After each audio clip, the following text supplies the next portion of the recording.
Bye sir మోకాలి దగ్గర మెల్లిగా పిక్కల దగ్గర గట్టిగా మసాజ్ చేయి. అలాగే సార్.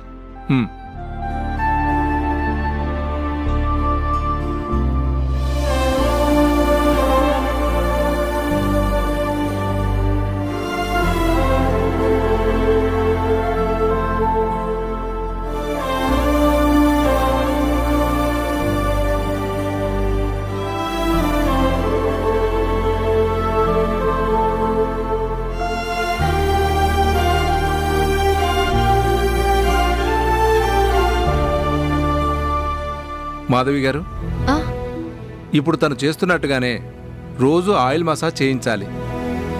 నడవడానికి కొంచెం కష్టంగా ఉన్నా సరే రోజు మార్నింగ్ అండ్ ఈవినింగ్ కొంచెం దూరం నడిపించడం చాలా మంచిది. అలాగే డాక్టర్. హర్ష గారు, స్లోగా లేచి నడవడానికి ట్రై చేయండి.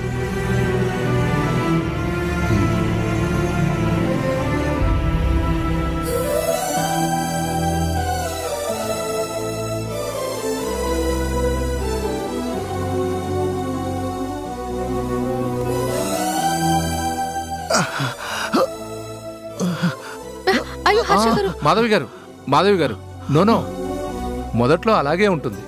స్లోగా ఎవరి సపోర్ట్తో అయినా అలా వాకింగ్ చేస్తే హర్ష గారు త్వరలోనే కోలుకునే ఛాన్స్ ఉంది.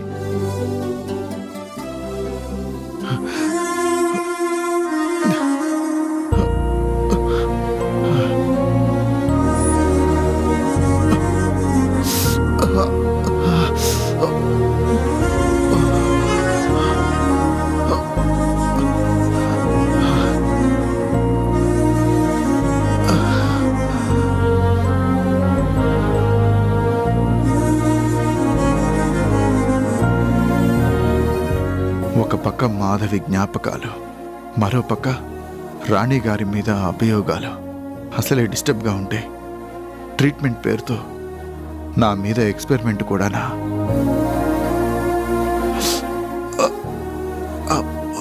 రిలాక్స్, టెన్షన్ పడకండి.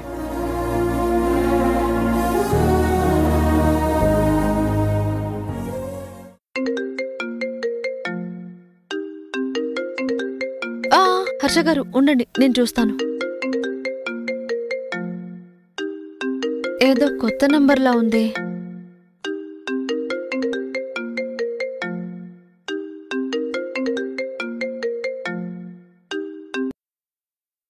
హలో, ఎవరు? ఒకసారి హర్ష గారితో మాట్లాడాలి. ఆయన ఇప్పుడు మాట్లాడే స్థితిలో లేరు. డాక్టర్ గారు ట్రీట్మెంట్ ఇస్తున్నారు. మీరెవరో తెలుసుకోవచ్చా? I'm inspector Kiran, police control room నుంచి మాట్లాడుతున్నాను.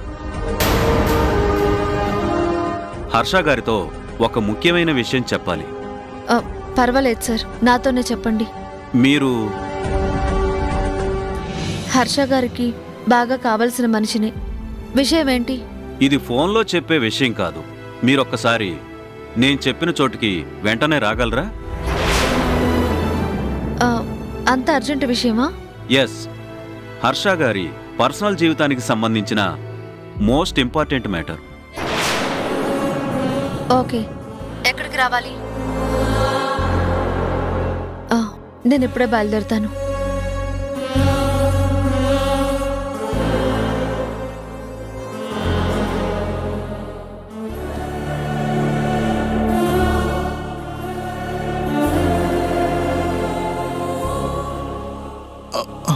ఎవరు? ఏదో రాంగ్ నంబర్ లేండి.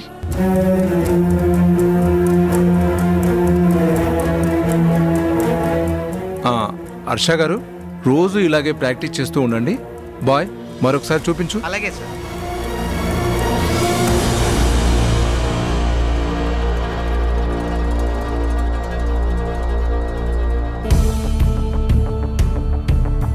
హర్ష గారి జీవితానికి సంబంధించిన పర్సనల్ విషయమా?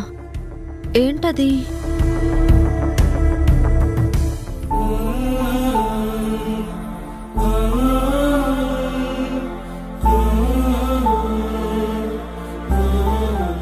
గుడికెళ్ళి శివయ్యకి దండం పెట్టుకుని చాలా రోజులైంది. అక్కడ కాసేపు కూర్చుంటే నాకు హాయిగా అనిపిస్తుంది. పాపం మాధవి అమ్మగారు నా వల్ల ఇంట్లో వాళ్ళ చేత మాటలు పడ్డారు. ఇక మీదట అలా జరగకూడదని ఆ శివయ్యని వేడుకోవాలి.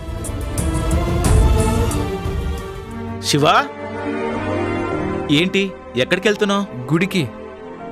నేను నీకోసమే వస్తున్నాను. నా కోసమా? ఎందుకు? చెప్తాను పద.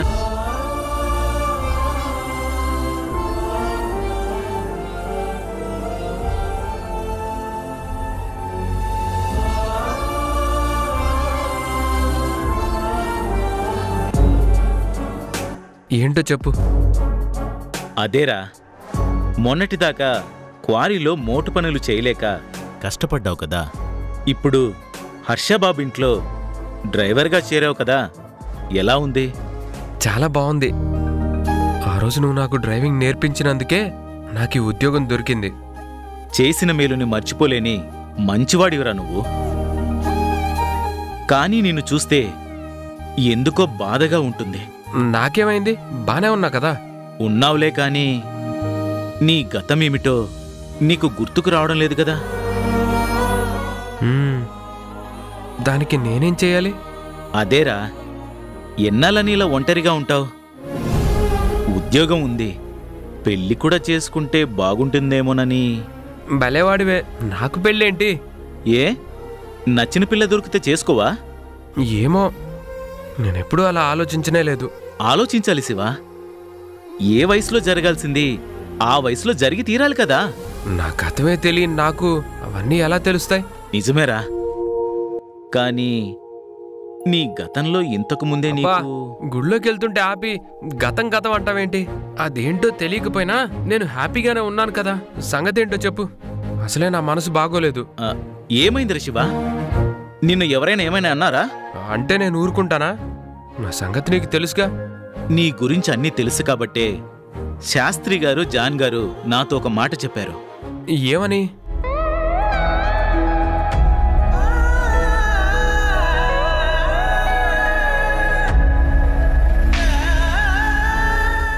అదే, నా కూతురు మల్లీకి నీకు పెళ్లి చేస్తే బాగుంటుందని. ఏమంటావు నువ్వు? నాకు మల్లికి పెళ్ళేంటి? ఏంటేంటి? పెళ్ళంటే పెళ్ళే. మా మల్లిని చేసుకుంటావా? చెప్పు. నాకేం తెలీదు. జాన్ గారు, శాస్త్రి బాబాయ్ అక్క నుంచి తిరిగి రాగానే రహీం చాచా వాళ్ళు ఎలా చెప్తే అలా చేస్తాను. సరే, అలాగే. అప్పుడే నిర్ణయిద్దాం. నన్ను అడిగావు, మరి మల్లిని అడిగావా? తనేమంది? నేను చెప్పడం దేనికి? మళ్ళీ ఇంట్లోనే ఉంది, నువ్వే వెళ్ళి మాట్లాడుకో.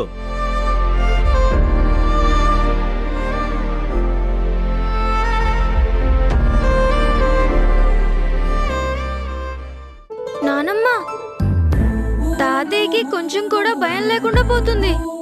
ఓ, ఎందుకంట? ఎందుకేంటి, ఒక్కగానొక్క మనవణ్ణి. ఎక్కడికైనా వెళ్లే ముందు నాకు చెప్పాలా వద్దా? ఇంటికి రాని చెప్తా. ఎంత ధైర్యం! అబ్బో, చాలా ఉందే. మరి ఆ తాతగారికి మనవణ్ణి కదా. చెప్పు నానమ్మ, తాతయ్య ఎక్కడికి వెళ్లారు? మీ తాతయ్యకి వేరే ఊళ్ళో బాగా తెలిసిన వాళ్ళింట్లో ఫంక్షన్ ఉందంట, అందుకే వెళ్ళారు. ఎప్పుడొస్తారు? ఒక్కరోజేగా, రేపు వచ్చేస్తారులే. అవును, ఇప్పుడు మీ తాతయ్యతో నీకేం పని? ఏం లేదు. తాతయ్య, నువ్వు, అమ్మ, నాన్న, అత్తయ్య అందరూ ఇంట్లో ఉంటేనే నాకు బాగుంటుంది. ఒరే, నీకన్నీ మీ తాతయ్య లక్షణాలే వచ్చాయి. బంధుత్వాలకి, బాంధవ్యాలకి విలువిస్తారాయన. అదే రక్తం కదా నీకు. అందుకే నీక్కూడా అందరూ కళ్ల ముందుంటేనే బావుంటుంది అనిపిస్తుంది.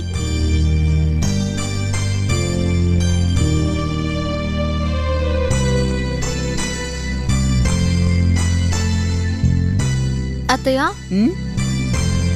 అర్జెంట్ పని మీద నేను బయటకు వెళ్తున్నాను. మాధవి, ఉన్నట్టుండి ఇప్పుడేం పనమ్మా? మనం కట్టబోయే కాలేజ్కి సంబంధించిన ఒక ముఖ్యమైన విషయాన్ని గురించి ఆఫీసర్ గారితో మాట్లాడాలి. అమ్మా, మళ్ళీ ఎప్పుడొస్తావు? సాయంత్రం కల్లా వచ్చేస్తాను. నువ్వు మాత్రం అల్లరి చేయకుండా ఉండు. ఓకే అమ్మా, బాయ్. బాయ్, వెళ్ళొస్తాను. అలాగేనమ్మా. ఎవరా ఇన్స్పెక్టర్ కిరణ్ ఇంత అర్జెంటుగా నన్ను ఎందుకు రమ్మన్నట్టు?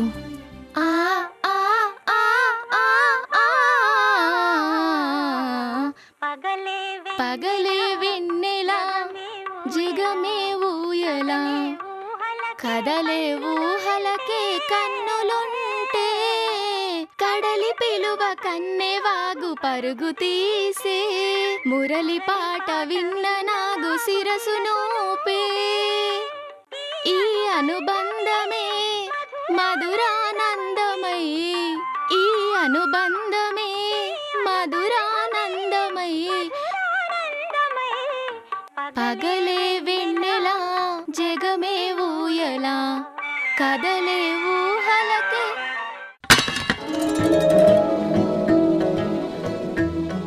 మళ్ళీ పూలన్నీ కింద పడేసావేంటి? కింద పడలేదు, పడాల్సిన చోటే పడ్డాయి. పిచ్చా నీకు? అలాగే అనుకో.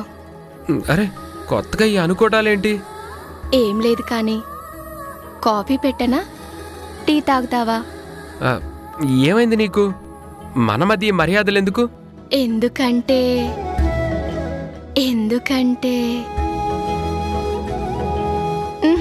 నాకు సిగ్గు బాబు.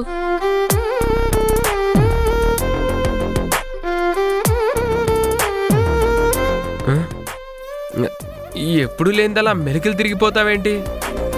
అప్పుడు వేరు ఇప్పుడు వేరు. ఏంటి వేరు? అదే నువ్వు ఇదే నేను, తేడా ఏంటి? అదేంటో చెప్పినా నీకు అర్థం కాదులే. అర్థం కాదని తెలిసినప్పుడు అసలు చెప్పడం ఎందుకు? ఏం లేదులే కాని నన్ను చూడాలనిపించిందా వచ్చావు? కొత్తగా నిన్ను చూసేదే ఉంది, సొంత వాళ్ళమే కదా. అబ్బా ఆ మాట ఎంత బాగుందిరా. మళ్ళీ ఇందా గుడికెళ్తుంటే దారిలో మీ నాన్న కనిపించాడు. మరి నిన్నేమైనా అడిగాడా? అడిగాడు. ఏంటది? అదే నీకు నాకు పెళ్లి చేస్తావన్నాడు. మరి నువ్వేం చెప్పావు? నేనేం చెప్తాను, శాస్త్రి బాబాయ్తోనూ జాన్ గారితోనూ మక్కా నుంచి వచ్చాక రహీం చాచాతోనూ మాట్లాడమన్నాను. వాళ్ళ సంగతి సరే, నీ మనసులో ఏముందో చెప్పు. నా మనసులో ఏమీ లేదు, నీ మనసులో ఏముందో అడగడానికే వచ్చా.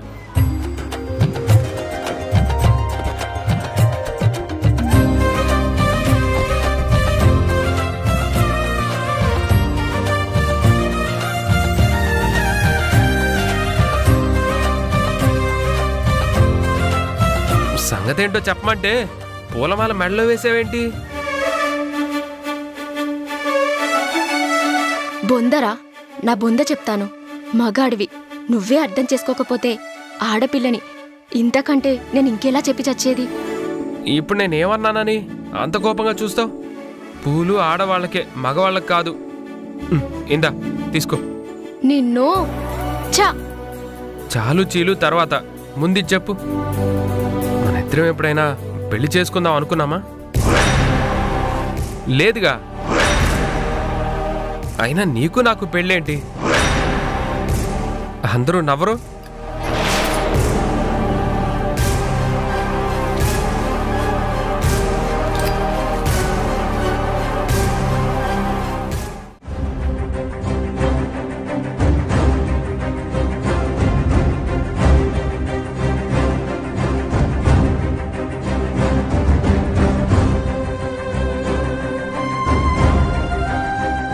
ఇదేదో ప్రైవేట్ బిల్డింగ్లా ఉంది. ఇన్స్పెక్టర్ కిరణ్ నన్ను కంట్రోల్ రూమ్కి రమ్మనకుండా ఈ ప్లేస్కి ఎందుకు రమ్మన్నట్టు?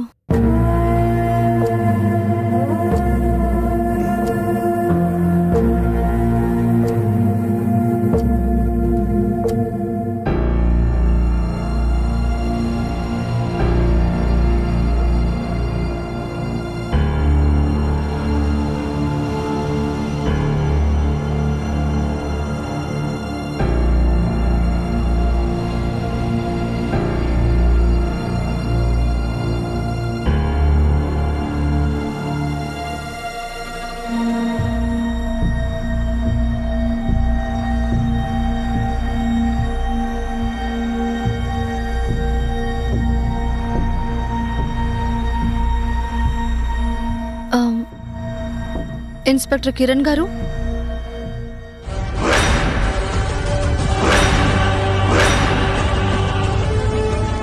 మీరు మీరు ఇందాక మీతో ఫోన్లో మాట్లాడింది నేనే. మీ పేరు? మాధవి. నో, మీరు అబద్ధం చెప్తున్నారు. ఇన్స్పెక్టర్ గారు, నేను హర్ష గారింటి నుంచే వస్తున్నాను. కావాలంటే ఫోన్ చేసి కనుక్కోండి. హౌ? ఇది నేను నమ్మలేకపోతున్నాను. మీరు మాధవి అనడానికి ఛాన్సే లేదు. ఇన్స్పెక్టర్ గారు, ఏమంటున్నారు? మీ కళ్ళ ముందే ఉన్న నన్ను మాధవిని కాను అనడానికి కారణమేంటి? కారణం ఉంది. ఏంటా కారణం? నేను ఫోన్ చేసింది మాధవి గారిని చూపించడానికే.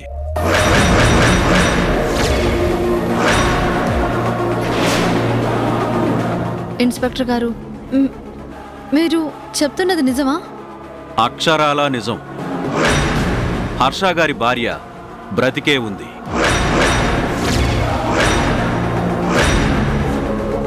మీరు మాధవి కానే కాదు. కాదని మీరెలా అంటారు? మనిషిని పోలిన మనుషులు ఈ ప్రపంచంలో 7 అనే మాట వినలేదా మీరు? అదే మాటని నేను మిమ్మల్ని అడుగుతున్నాను. అందరూ చనిపోయింది అనుకున్న హర్ష గారి భార్య మాధవి మా దగ్గరే ఉంటే అచ్చుగుద్దినట్టున్న అదే రూపంలో ఉన్న మీరెవరు?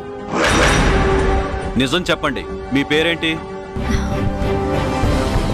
చెప్తాను. మాధవి గారు మీ దగ్గర ఉన్నప్పుడు మీ దగ్గర ఇంకా దాచాల్సిన అవసరమే లేదు. నిజమే, నేను మాధవిని కాదు. నా పేరు రాణి. మరి మీరు మాధవి గారిలాగా నటించడానికి కారణం? అసలు ఇదంతా హర్ష గారికి తెలుసా? తెలుసు. ఈ రహస్యం నాకు హర్ష గారికి మాత్రమే తెలుసు. అంటే మీరిద్దరూ కూడబలుక్కునే నటిస్తున్నారా? అవును. ఇదంతా మా స్వార్థం కోసం కాదు. అమ్మ అమ్మ అంటూ తల్లి కోసం కలవరించే ఆ పసివాడు నాని కోసం. నాకు అంతా కన్ఫ్యూజ్గా ఉంది. ఓకే, క్లియర్గా చెప్తాను సార్, వినండి.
ఇన్స్పెక్టర్ గారు, ఇది జరిగింది.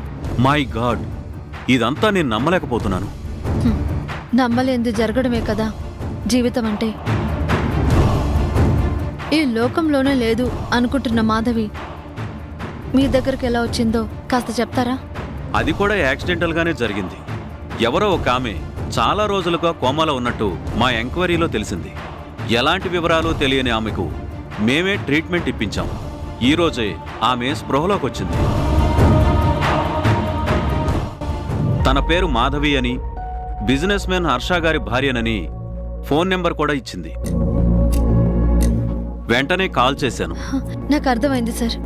పరిస్థితుల వల్ల ఇన్నాళ్లుగా మేము ఆడుతున్న నాటకానికి ముగింపు చేర్చే రోజు వచ్చిందన్నమాట. ఎక్కడా మాధవి గారు? ఎక్కడా చెప్పండి ప్లీజ్ ఇన్స్పెక్టర్. అదిగో ఆ గదిలోనే ఉంది. పునర్జన్మ పొందిన అదృష్టవంతురాలు మాధవి ఆ గదిలోనే ఉన్నారు.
నువ్వు